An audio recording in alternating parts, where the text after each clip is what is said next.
नमस्कार प्यारे बच्चों, मैं राज सर आपके बीच में फिर एक नए वीडियो के साथ उपस्थित प्यारे बच्चों।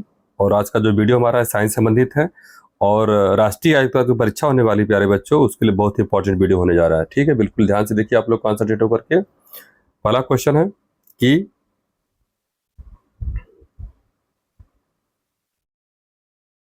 ताप का एसआई मात्रक है। ठीक है, केल्विन, एम्पियर, कैंडेला और कैलोरी। ठीक है बच्चों, ताप का टेम्परेचर यानी ताप का एसआई मात्रक क्या हो जाएगा? तो केल्विन, एम्पियर, कैंडेला, कैलोरी। इसका आंसर क्या हो जाएगा? केल्विन। क्या हो जाएगा? केल्विन। ठीक है, इसका उत्तर क्या हो जाएगा? केल्विन। एम्पियर क्या होता है? विद्युत धारा का मात्रक होता है। कैलोरी ऊष्मा का मात्रक हो जाएगा और कैंडेला ज्योति तीव्रता का हो जाएगा। ठीक है, निम्न में किस समूह की सभी राशियां सदिश हैं? निम्न में से किस समूह की सभी राशियां क्या है? सदिश राशि और अदिश राशि, दो राशियां होती हैं। और सदिश राशि क्या होता है? जिसमें दिशा क्या होता है बच्चों? दिशा और क्या होता है? परिमाण। ठीक है, तो दिशा और परिमाण दोनों दिया हो तो उसे क्या बोलते हैं? सदिश राशि बोलते हैं। और अदिश राशि क्या होता है? इन दोनों में से परिमाण या तो दिशा, दोनों में से कोई एक, या तो दिशा दिया हो या तो परिमाण दिया हो। ठीक है, ठीक है, तो उसको क्या बोलते हैं? अदिश राशि बोलते हैं। तो क्वेश्चन हमसे क्या पूछ रहा है? क्वेश्चन हमसे पूछ रहा है कि किस समूह की सभी राशियां क्या हैं? सदिश राशियां हैं। ठीक है, संवेग, त्वरण, बल, बिल्कुल ये सदिश राशियां हैं। विस्थापन, भार, विद्युत धारा, ये भी सदिश राशियां हैं। विद्युत तीव्रता, बल, आघूर्ण, चंबकीय क्षेत्र, ये सभी। तो क्या जाएगा प्यारे बच्चों? सभी हो जाएगा। इसका उत्तर क्या हो जाएगा? सभी जो कैसी राशियां हैं? सदिश राशियां हैं। ठीक है, आइए आगे देखते हैं। निम्न में से किस समूह की सभी राशियां अदिश हैं? निम्न में से किस समूह की सभी राशियां क्या हैं? अदिश हैं। ठीक है,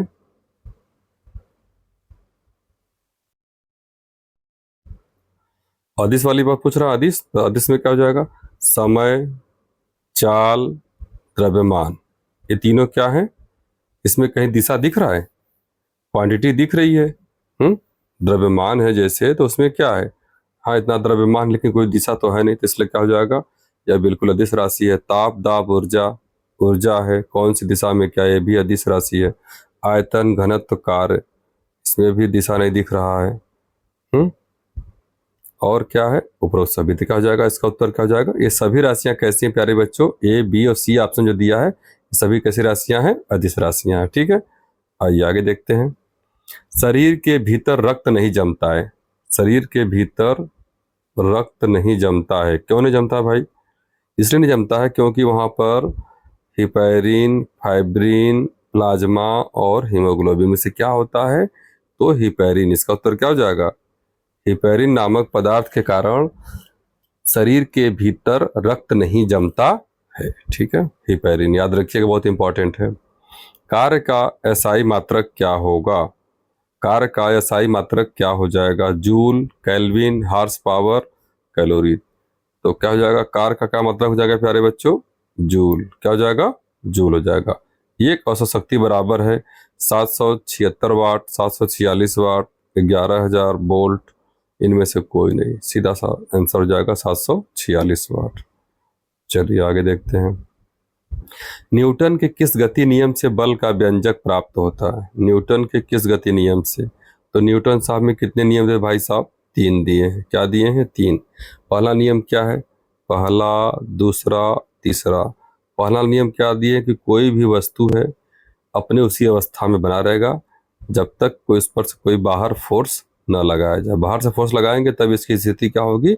बदलेगी, यहाँ से हटेगी। यह फर्स्ट लॉ ऑफ मोशन हो गया न्यूटन साहब का। सेकंड क्या है बच्चों? सेकंड ही क्या है? F equal to M A, force equal to mass into acceleration. Newton के किस गति नियम से बल का व्यंजक, बल का व्यंजक यानी सूत्र निकल के आता है? तो कहा जाएगा ये न्यूटन का दूसरा नियम। ये तीसरा भी देख लीजिए क्या होता है। तीसरा क्या होता है? क्रिया के प्रति एक्शन, प्रति क्या हो जाता है? रिएक्शन। ठीक है, क्रिया के प्रति क्या होती है? प्रतिक्रिया होती है। तो न्यूटन कैसे क्या बोलते हैं? थर्ड लॉ ऑफ मोशन बोलते हैं। ठीक है, तो इसका उत्तर क्या हो जाएगा बच्चों? इसका उत्तर हो जाएगा कि गति के बल का व्यंजक तो हो जाएगा सेकंड लॉ, न्यूटन का सेकंड लॉ। ठीक है, पृथ्वी की सतह से ऊपर जाने पर दाब क्या हो जाता है? दाब घटता है, बढ़ता है, प्रत्युत्तर प्रसभित का हो जाएगा? घटता है। ये अर्थ हो गया। अर्थ है कि जब हम ऊपर चलेंगे बच्चों, ऊपर जाने पर क्या होता है, सीधी सी बात है, दाब या दबाव या प्रेशर जो क्या हो जाता है, वह कम होता है। क्यों कम होता है? क्योंकि पृथ्वी पर क्या होता है, गुरुत्वाकर्षण फोर्स या बल होता है, जो इनके जो अणु होते हैं, कण होते हैं, उनको बांधे रखता है। लेकिन जैसे जैसे ऊपर जाएंगे, इनके बीच में जो घनत्व है, घनत्व क्या हो जाएगा, वह कम होता जाता है। उनके अणु क्या हो जाते, दूर दूर चले जाते हैं। ठीक है, यही कारण होता है।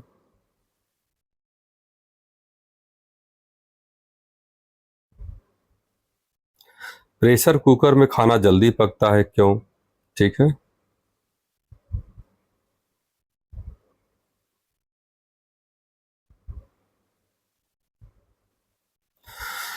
प्रेशर कुकर में खाना जल्दी पकता है, क्यों? प्रेशर कुकर के अंदर दाब बढ़ने से पानी का क्वथनांक क्या होता है, बढ़ जाता है।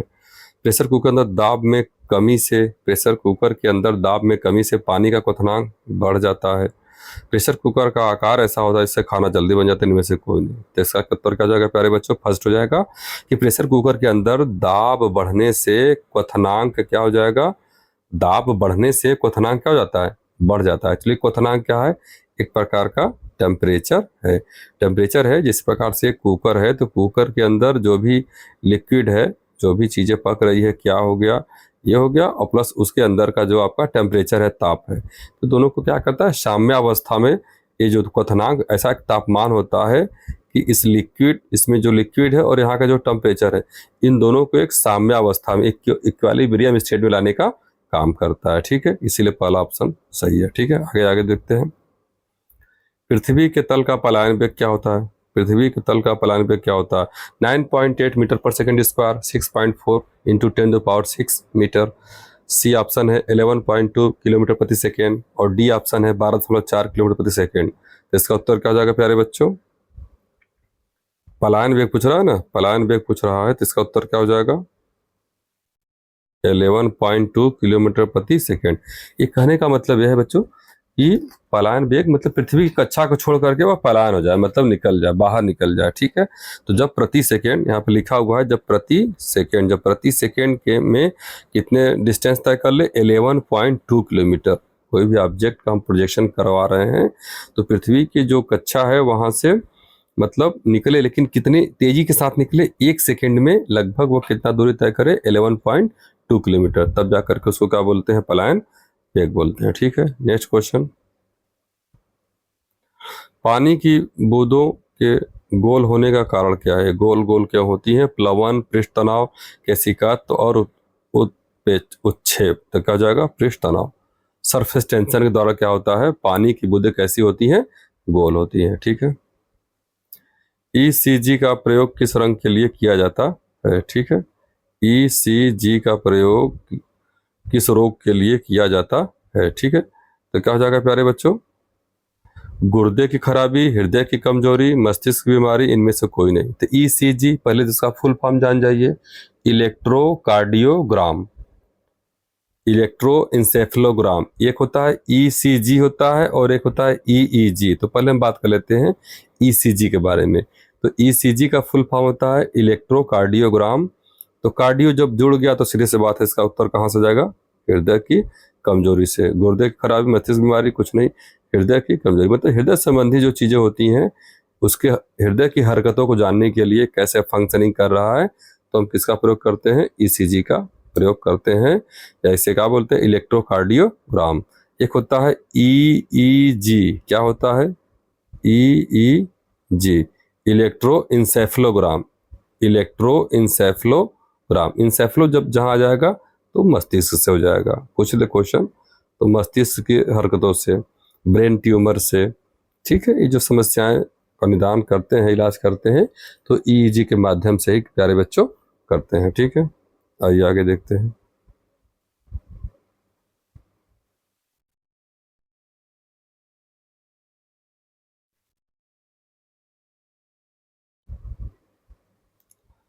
हाँ चलिए, क्वेश्चन नंबर 13 देखिए।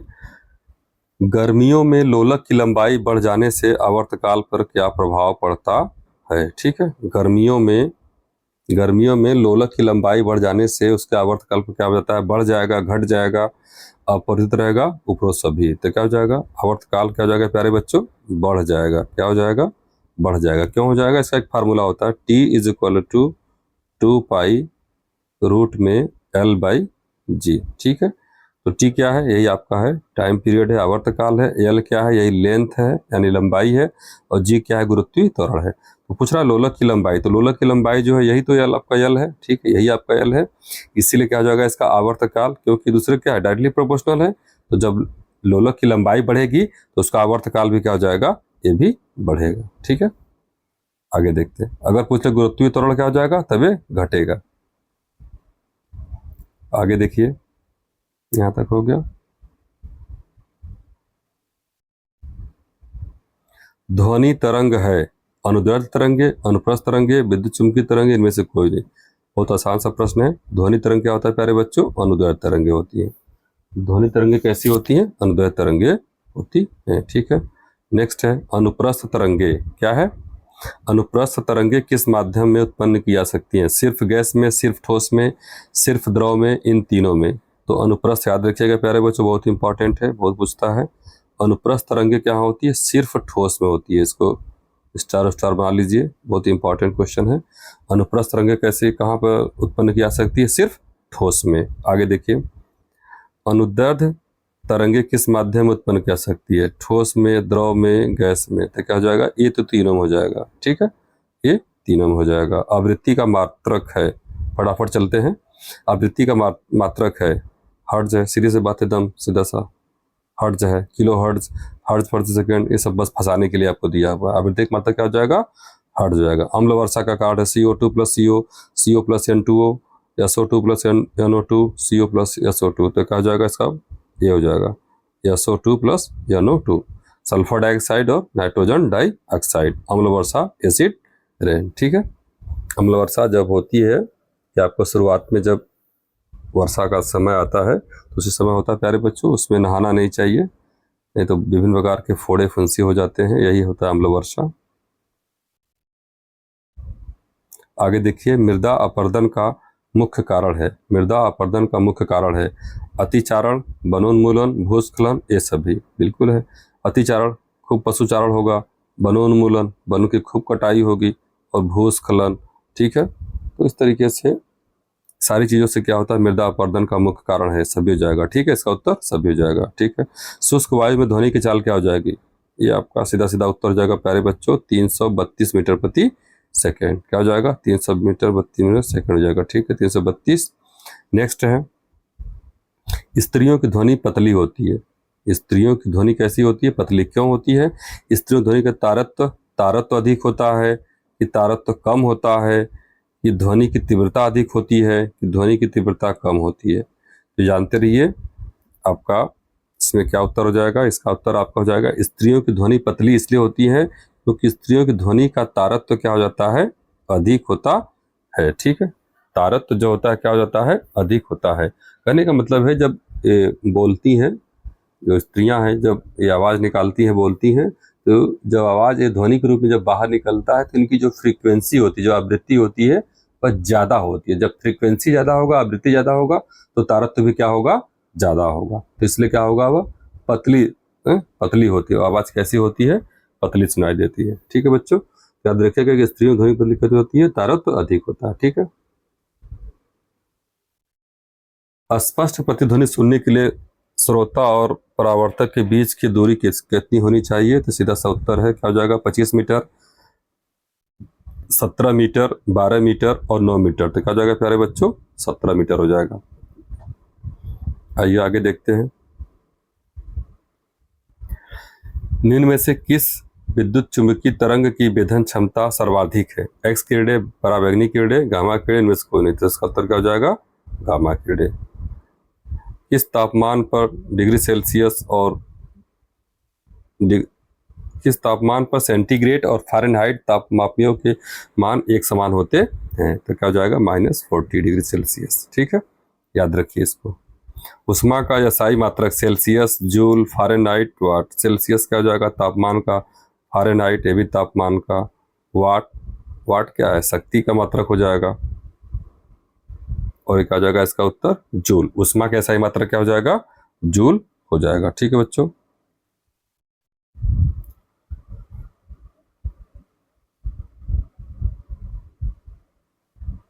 एक मिनट।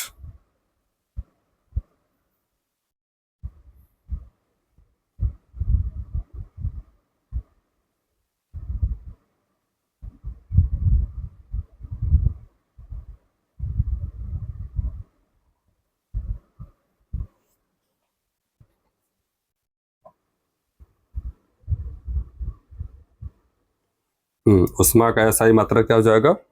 उष्मा का एसआई मात्रा क्या हो जाएगा प्यारे बच्चों?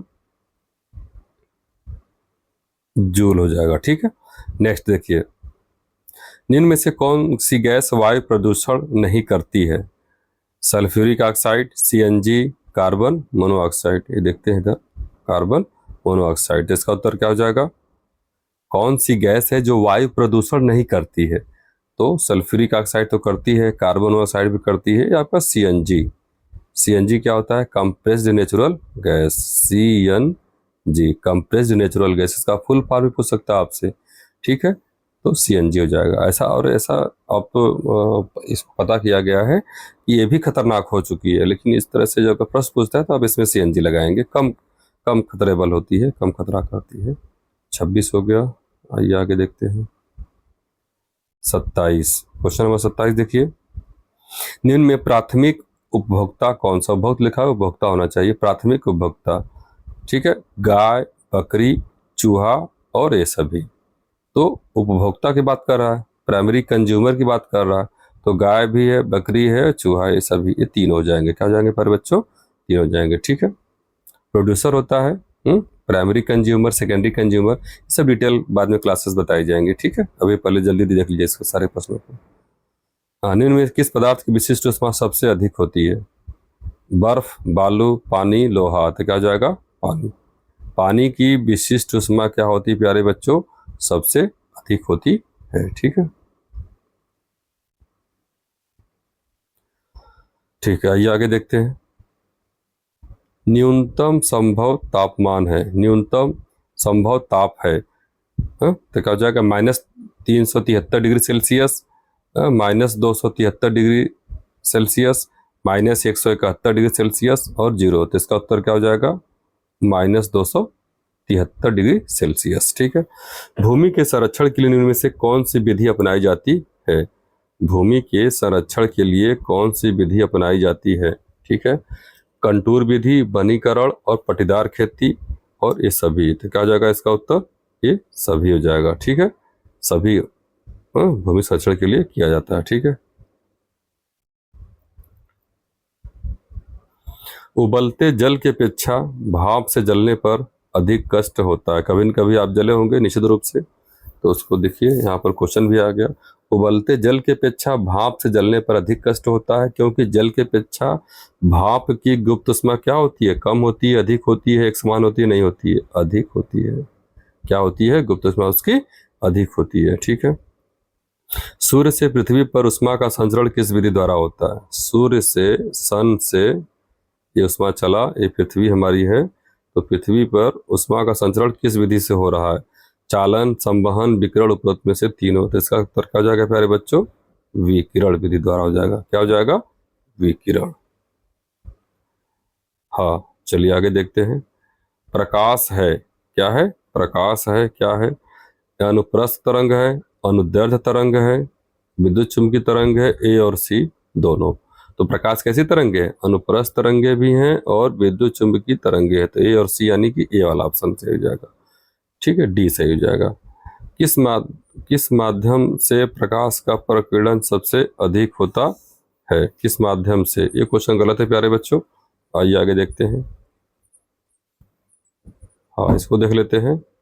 ये क्वेश्चन क्या कर रहा है? किस रंग के प्रकाश का प्रकीर्णन सबसे अधिक होता है? प्रकाश का प्रकीर्णन सबसे अधिक होता है लाल, आसमानी, पीला, बैगनी।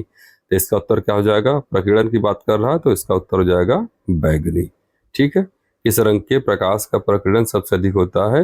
इसका उत्तर क्या हो जाएगा? बैगनी। ठीक है, नेक्स्ट क्वेश्चन है, किस रंग के प्रकाश का अपवर्तनांक सबसे प्रकाश का अपवर्तनांक सबसे क्या हो जाएगा? अधिक होता है? किस रंग के प्रकाश का अपवर्तनांक सबसे अधिक होता है? तो इसका उत्तर क्या हो जाएगा प्यारे बच्चों? बैंगनी। क्या हो जाएगा? बैंगनी। किस रंग के प्रकाश का अपवर्तनांक सबसे अधिक होता है? बैंगनी, लाल, पीला, आसमानी में तो अपवर्तनांक भी पूछेगा तब भी बैंगनी का ज्यादा होगा, और प्रकाश का प्रकीर्णन पूछेगा तो फिर क्या हो जाएगा? ये भी उसके हो जाएगा। ठीक है, और याद रखिएगा कि अपवर्तनांक और आपका तरंग दैर्ध्य एक दूसरे के क्या होते हैं? उल्टे। थोड़ा सा मैं कॉन्सेप्ट बता दूं, ध्यान से देखिए। तरंग दैर्ध्य, तरंग दैर्ध्य और क्या होता है? अपवर्तनांक, अपवर्तनांक। ठीक है, एक दूसरे के क्या होते हैं? रेसिप्रोकल होते हैं। तो हम सीधे सी बात जानते हैं कि लाल रंग का तरंग दैर्ध्य क्या होता है?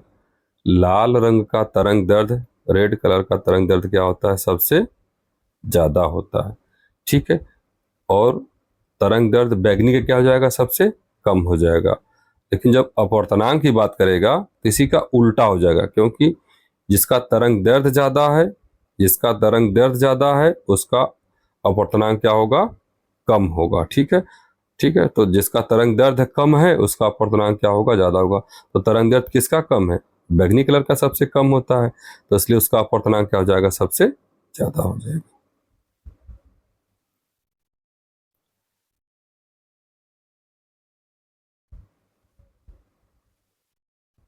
ये हो गया यहाँ पर। चलिए आगे देखते हैं।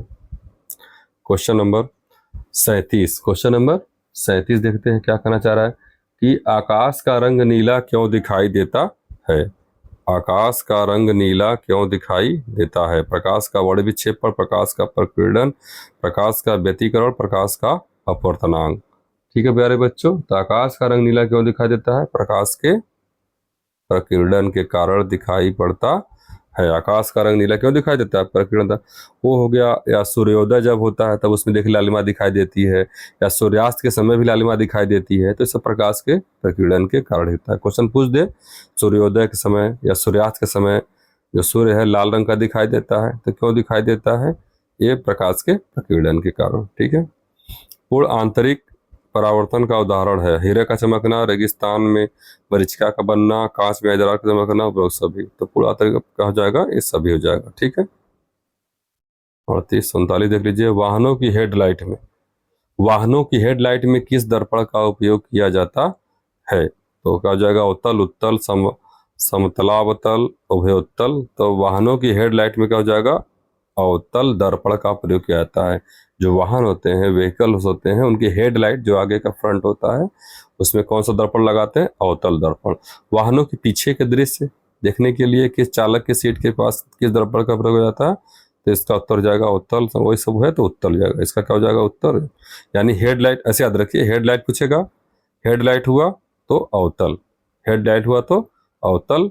और जब पीछे का दृश्य देखने के लिए जब चालक अपने बगल में लगाता है तो क्या हो जाएगा? उत्तल हो जाएगा। ठीक है, 40 हो गया। आइए इधर देख लेते हैं।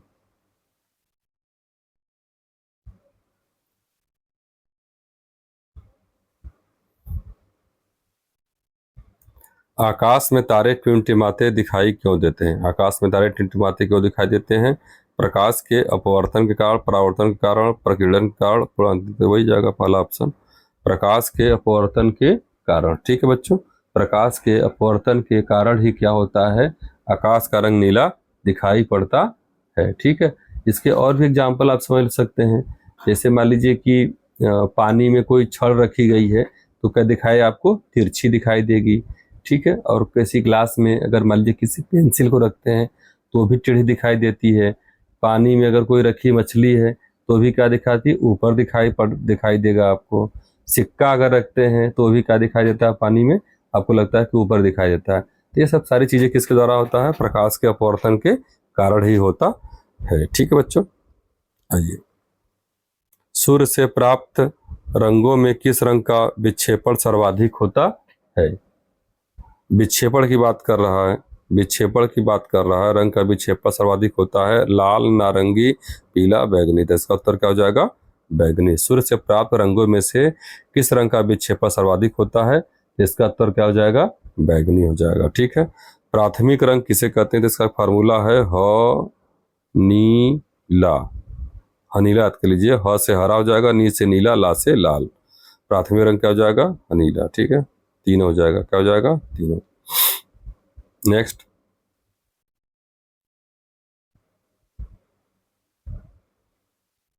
मनुष्य की आंखों में किस वस्तु का प्रतिबिंब,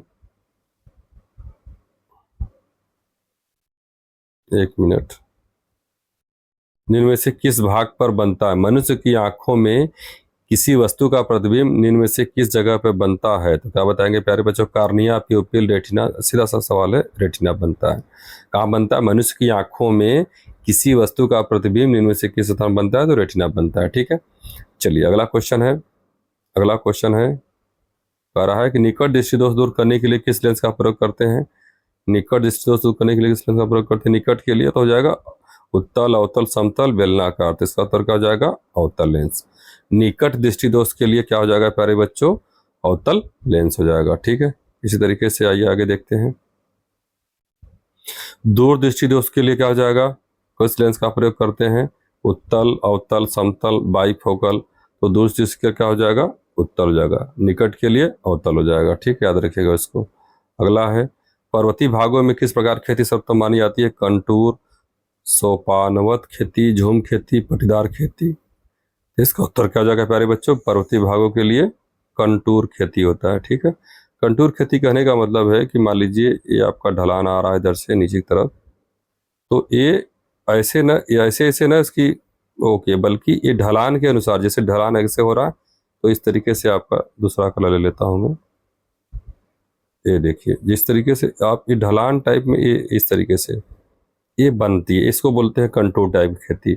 इसके ढलान से नहीं, बल्कि ये जैसा थोड़ा अगर ढलान मिला तो इसी पर इस तरीके से खेती आप यहाँ पे की जाती है। अब आपका जो भूमि है इसका अपरदन कम होता है। ठीक है, उसके नमी को बनाए रखता है, उपजाऊ ज़्यादा होती है। ठीक है, तो सारी बातें हैं। आइए आगे देखते हैं। तो इसका उत्तर क्या हो गया प्यारे बच्चों? कंटूर खेती। क्या हो जाएगा? कंटूर खेती। ठीक है, नेक्स्ट क्वेश्चन है, अंतरिक्ष यात्री को आकाश का रंग कैसा दिखाई देता है? अंतरिक्ष यात्री को आकाश का रंग कैसा दिखाई देता है? नीला, हरा, उजला, काला। तो इसका उत्तर क्या हो जाएगा? काला दिखाई देता है। ठीक है, आइए आगे। प्रतिरोध का मात्रक होता है, प्रतिरोध का मात्रक होता है एम्पियर, ओम, अर्ग, जूल। तो प्रतिरोध का मात्रक क्या हो जाएगा प्यारे बच्चों? ओम हो जाएगा। क्या हो जाएगा? ओम। ठीक है, ओम हो जाएगा। कौन सा अर्धचालक है? कौन सा अर्धचालक है? ठीक है, तो क्या हो जाएगा? Silicon, germanium, iron. सिलिकॉन तो होता है, जर्मेनियम भी होता है, लेकिन आयरन नहीं होता है। तो ए और बी, ये इसलिए उत्तर क्या हो जाएगा? टी हो जाएगा। तो ठीक है बच्चों, वीडियो बहुत लंबा हो जाएगा इसलिए बस करते हैं 50 क्वेश्चन।